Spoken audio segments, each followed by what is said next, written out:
बिस्मिल्लाहिर्रहमानिर्रहीम। अस्सलाम वालेकुम। उम्मीद है कि आप सब खैरियत से होंगे। मैं हूँ आपकी उर्दू की मुअल्लिमा हुमैरा रहमान। तारीख़ है 15 मई 2026। उन्वान है तख्लीकी नवीसी।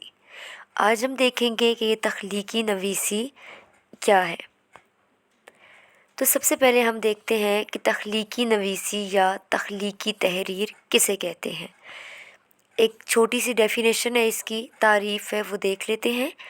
तख्लीकी नवीसी की मुख्तसर तारीफ़ ये है कि अपने ख़यालात, जज्बात और तसव्वुर को नए अंदाज़ और अपने अल्फाज में लिखने का फ़न तख्लीकी नवीसी कहलाता है। यानी कि आप जब कोई आपके जो अपने ख़यालात होते हैं या आपके जो जज्बात होते हैं या आप जब किसी चीज़ को देखते हैं, कोई आपका ख़याल होता है और आप उसे जब अपने अल्फाज में लिखते हैं, अपने अल्फाज में लिखने का हुनर रखते हैं, तो वो क्या होती है, तख्लीकी नवीसी या तख्लीकी तहरीर होती है। यानी आप अपने इर्द गिर्द, आप अपने माहौल में कोई भी एक चीज़ देखते हैं, ठीक है। मिसाल के तौर पर आपने एक रोशन सुबह देखी, ठीक है। आप उठे, आपने एक रोशन सुबह का आगाज़ देखा, आपने सुबह के वक्त चिड़ियों का चहचहाना, उनके बोलने की आवाज़ देखी, ठीक हो गया।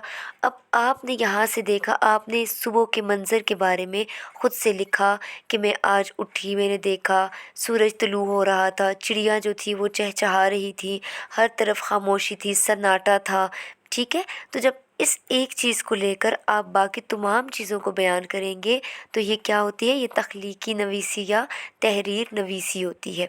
किसी भी एक चीज़ को देखकर आप उसके बारे में जब लिखते हैं, अपने ख़यालात का इज़हार करते हैं, तो वो क्या कहलाती है, तख्लीक नवीसी या तख्लीकी तहरीर कहलाती है, ठीक है।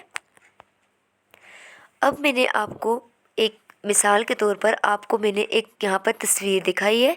आप लोग ये तस्वीर बगौर देखें। इस तस्वीर में आपको यहाँ पर बताया जा रहा है, मौसम के बारे में बताया जा रहा है, सूरज है, परिंदे उड़ रहे हैं, ठीक है। एक बाग का मंज़र है, दरख्त हैं, पौधे हैं, उस बाग में लोग हैं, जानवर हैं और एक आइसक्रीम जो है वो बेचने वाला भी वहाँ पर मौजूद है, ठीक है। अब यहाँ पर आपने इस पिक्चर को देखकर, इस तस्वीर को देखकर आपने क्या करना होगा कि आपने इसके मुतालिक एक पैराग्राफ लिखना होगा, ठीक है। इस तस्वीर में जो कुछ आप देख रहे हैं ये मैं आपको यहाँ पे आगे बता भी देती हूँ कि इस तस्वीर में सबसे पहले हमने क्या देखा, मौसम। कि आपने पहले बताना है कि इस तस्वीर में मौसम कैसा है, बारिश हो रही है या बादल हैं, धूप है, कैसा मौसम है। फिर आपने इसी में बताना है कि मौसम जो है वो कैसा है। फिर आपने बताना है कि जगह कौन सी है, एक पार्क है, ठीक है। पार्क में क्या है, लोग हैं, जानवर भी हैं उनके साथ, और फिर क्या है, यहाँ पर जज्बात भी हैं, ठीक है। आपने इन 4 से 5 अल्फाज को मद्देनज़र रखते हुए इस तस्वीर पर एक पैराग्राफ लिखना है।